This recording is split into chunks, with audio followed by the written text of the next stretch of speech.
अस्सलाम वालेकुम। Solo travel vlog से इमरान हाजिर है। इस वीलॉग में मैं आपको पाकिस्तान से थाईलैंड और मलेशिया की सैर करवाऊंगा, जिसमें थाईलैंड के मशहूर शहर बैंकॉक, फुकेट, कराची शामिल हैं, जिनकी बीचेस। और फिर हम थाईलैंड से मलेशिया में कोलालमपुर के ट्विन टावर, दुनिया का सबसे बड़ा एक्वेरियम केएल एक्वेरिया, जंतिंग हाईलैंड में दुनिया का दूसरा बड़ा स्काईलैंड पार्क, और लंकावी जैसे दिलफरेब जजीरे में स्काईलैंड ब्रिज, और दुनिया की ये लंबी बहुत ही चेयरलिफ्ट के बारे डेडली में है। बताऊंगा, जिसमें वीज़ा से लेकर tour of planning, hotel booking, flight booking, attraction point और फूड के बारे में मुकम्मल तफसील होगी कि आप यहाँ कैसे जा सकते हैं, कैसे अपनी ट्रैवल हिस्ट्री बना सकते हैं और दुनिया घूम सकते हैं। तो आए मलेशिया और थाईलैंड सीरीज़ की पहली एपिसोड लाहौर से बैंकॉक देखते हैं।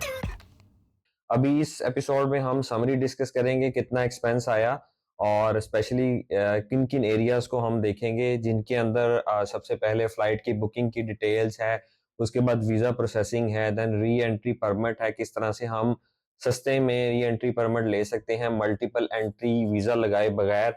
उसके बाद है जी आपकी लोकल ट्रांसपोर्ट क्या है थाई में, थाई का वेदर क्या है, थाई का फूड क्या है, और प्लेसेस टू विजिट, यही सेम चीज़ें डिस्कस होंगी मलेशिया के बारे में। तो इस 8 दिन के टूर में मलेशिया और थाईलैंड की मुकम्मल तफसील मैं प्रोवाइड करूंगा। सबसे पहले हम फ्लाइट बुकिंग की बात करते हैं। फ्लाइट बुकिंग में क्या क्या चीज आएगी हमारी। फ्लाइट बुकिंग हम खुद से कर सकते हैं, और लाहौर, कराची और इस्लामाबाद से फ्लाइट्स जाती हैं almost every day in a week. Specially weekends के ऊपर आपकी फ्लाइट्स जाती हैं, जिसमें थाई एयरवेज हैं या दूसरी एयरलाइन है, लेकिन जो चीपेस्ट फ्लाइट है वो पाकिस्तान से थाई एयरवेज की है। अभी करंटली 2024 के अंदर, मिड ऑफ 2024 के अंदर आपको एक फ्लाइट जो है वो अप्रोक्सीमेटली 1,80,000 की फ्लाइट पड़ेगी लाहौर से थाईलैंड या इस्लामाबाद से थाईलैंड। कराची के थोड़े से रेट कम है।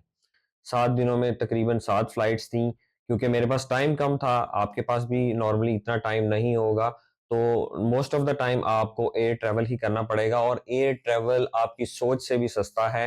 आपका लोकल ट्रैवल है जो थाईलैंड के अंदर है या मलेशिया के अंदर है या इवन के in between Thailand and Malaysia, आपको बहुत चीप फ्लाइट्स मिलती हैं। आपको 1 से 1.5 घंटे की फ्लाइट, जैसे लाहौर से कराची की फ्लाइट है, वो 4 से 5 हज़ार रुपए में मिल जाती है। डिपेंड अपॉन कि आप कितना पहले उसको बुक करवा रहे हैं। उसके बाद आ जाते हैं वीजा प्रोसेसिंग। वीजा प्रोसेसिंग में कितना टाइम लगता है उसकी डिटेल अभी ऊपर आपको डॉक्यूमेंट में नजर आ रही होगी। वीजा प्रोसेसिंग में 5 से 7 दिन लग सकते हैं आपको। और वीजा प्रोसेसिंग के लिए जो डॉक्यूमेंट रिक्वायर्ड हैं वो भी मैंने लिस्ट ऑन कर दिए हैं। जो इसमें इंपॉर्टेंट चीज़ है वो आपकी बैंक स्टेटमेंट से ज़्यादा ट्रैवल हिस्ट्री भी थोड़ी मैटर करती है। और बैंक स्टेटमेंट ऐसे नहीं होनी चाहिए कि मोस्ट रिसेंट ही आपके अकाउंट में पैसे आए और आपने ट्रैवल कर लिया। एक डिसेंट अमाउंट आपके होनी चाहिए। और विजिट वीज़ा के लिए आपके पास तकरीबन तकरीबन 3 लाख पाकिस्तानी या $1,000 के करीब आपके पास शो ऑफ होना चाहिए, जो कि आप कैरी करेंगे, जिससे आप ये कंफर्म कर सकें उनको, अथॉरिटीज़ को या एयरपोर्ट के क्वेश्चनिंग में, कि आप वाकई ही टूरिंग के लिए जा रहे हैं। ठीक है। वीज़ा जो है तकरीबन 5 से 7 दिनों में आ जाता है। ऑनलाइन ई वीज़े की ऑप्शन नहीं है, आपका पेपर वीज़ा ही लगेगा। वीज़े की फ़ीस अप्रॉक्सीमेटली 10,000 है। आप खुद से थाई का ऑफिस लाहौर में है, शिमला पहाड़ी के करीब। वहाँ से आप थाई के ऑफिस से आप खुद से अप्लाई कर सकते हैं, वरना किसी एजेंट के थ्रू 3 से 4 5 हज़ार दे के आप कंफर्म कर सकते हैं। वीज़े के लिए आपकी कंफर्म एयर टिकट होनी चाहिए और कंफर्म होटल बुकिंग होनी चाहिए। अब आ जाते हैं थाई में प्लेसेस क्या विजिट की जा सकती हैं। आपके दिनों के ऊपर डिपेंड करता है। अगर आपके पास थाई में 1 से 2 हफ्ते का प्लान है तो आप थाई का नॉर्थ साइड भी विजिट कर सकते हैं, जिसमें माउंटेन्स हैं, रिवर्स, माउंटेन्स, आबशारें और ट्रैकिंग, हाइकिंग की सारी ट्रेल्स हैं, जिस तरह के हमारे पाकिस्तान की नॉर्थ की हैं। तो ये आपके ऊपर डिपेंड करता है। और आप साउथ भी विजिट कर सकते हैं, जिसके लिए थाईलैंड मशहूर है अपनी बीचेस के लिए, अपने आयरलैंड्स के लिए।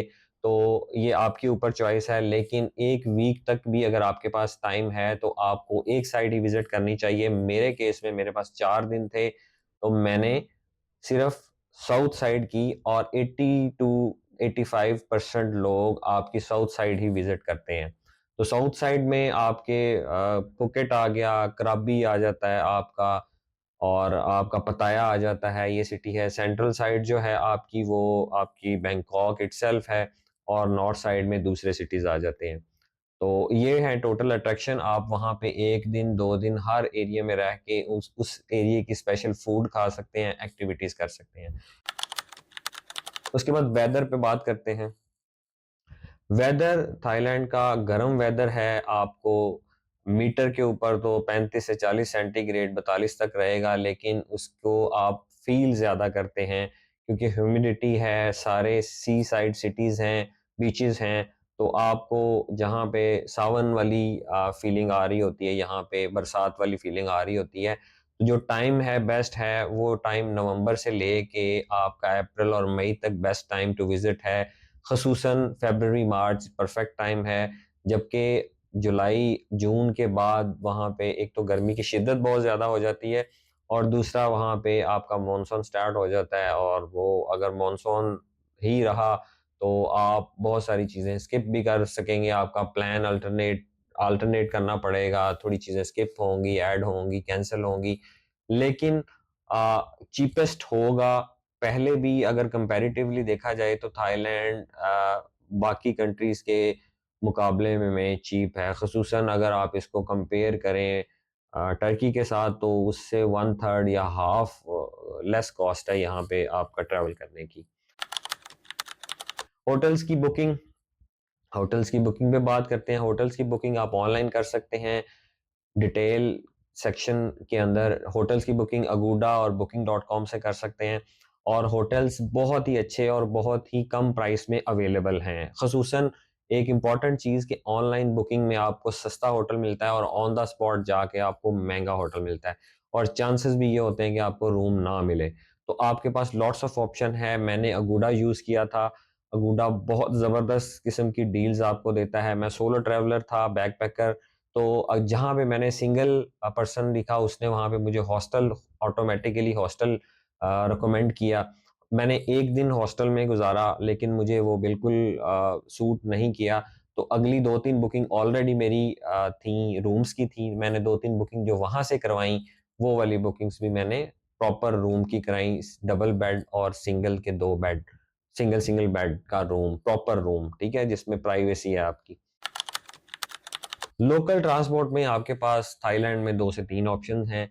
मेन सिटी के अंदर आप ट्रैवल करना चाह रहे हैं, सेंट्रल पॉइंट में आना चाह रहे हैं, तो एयरपोर्ट से एयरपोर्ट एयरपोर्ट लिंक मिलेगी आपको, बीआरटी मिल सकती है, और एक अंडरग्राउंड इनकी ट्रेन है, वो आप कर सकते हैं। इसके अलावा ग्रैब बहुत ज़्यादा यूज़ करते हैं। मैं सोलो ट्रैवलर था, तो मैंने ग्रैब यूज़ की, बाइक यूज़ की, वो आपको काफ़ी सस्ती पड़ती है एज़ कम्पेयर टैक्सी।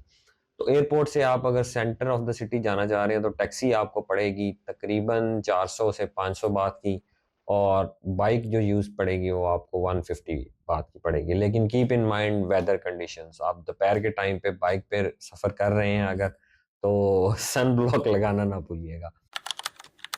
अब बात कर लेते हैं फूड की। तो थाईलैंड में हर तरह का फूड अवेलेबल है। थाईलैंड स्पेशलाइज्ड है, स्पेशली सी फूड के अंदर आपको हर जगह पे बहुत अच्छा और सस्ता सी फूड मिल जाएगा।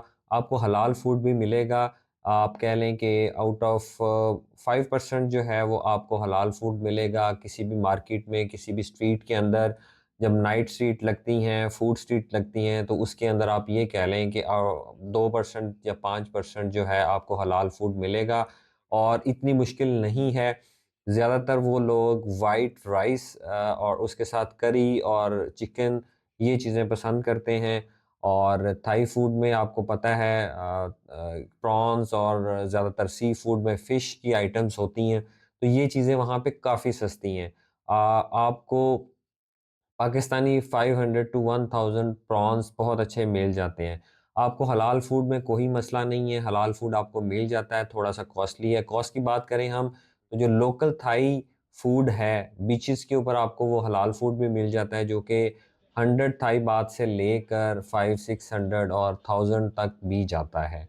लेकिन आपको एवरेज अच्छा थाई फूड, थाई हलाल फूड जो है, वो 100 से 200 बात में मिल जाता है। दैट मीन्स कि आपको 1000 से 2000 में बहुत अच्छा फूड मिल जाएगा। और आपको फूड स्ट्रीट्स में जो आप कह लें कार्ट्स लगे हैं उनमें 50-60 बात का एक अच्छा फूड मिल जाएगा। और इसके अलावा आपको 7-Eleven या मार्ट से आपको फैमिली मार्ट से आपको 50, 60, 70 रुपए में आपको एक बर्गर मिल जाएगा, हलाल बर्गर मिल जाएगा। इंडियन फूड, हलाल food, Pakistani food, Turkish food ये थोड़े कॉस्टली हैं। आपको पर पर्सन 3 टू 400 या 2 से 500 की रेंज में अच्छा कॉन्टिनेंटल अपने जैसा फूड आप पाकिस्तान में पसंद करते हैं वैसा फूड मिल जाएगा। तो फूड बहुत डिलीशियस है। अगर आप थाई या चाइनीज़ फूड के लवर हैं तो थाईलैंड में आप बहुत एंजॉय करेंगे। अभी इससे आगे की डिटेल्स जो हैं वो वीलॉग इटसेल्फ वीलॉग के साथ-साथ मैं आपको वो सारी चीज़ें एक्सप्लेन करूँगा कि किस तरह से लाहौर से थाईलैंड में पहला दिन कैसे गुज़ारा, दूसरा दिन कैसे गुज़ारा, वहाँ से मलेशिया कैसे गए, पताया कैसे गए, वहाँ पे किन चीज़ों का ख़्याल रखा, किन चीज़ों की टिप्स एंड ट्रिक्स थी, किन चीज़ों के बारे में हमने ज़्यादा क्यूरियस रहे। वीडियो इन्फॉर्मेशन अच्छी लगी हो तो लाइक करें और सब्सक्राइब करें। अगली वीडियो में मिलते हैं लाहौर से बैंकॉक और फिर फुकेट की मुकम्मल तफसील वीलॉग के साथ। शुक्रिया।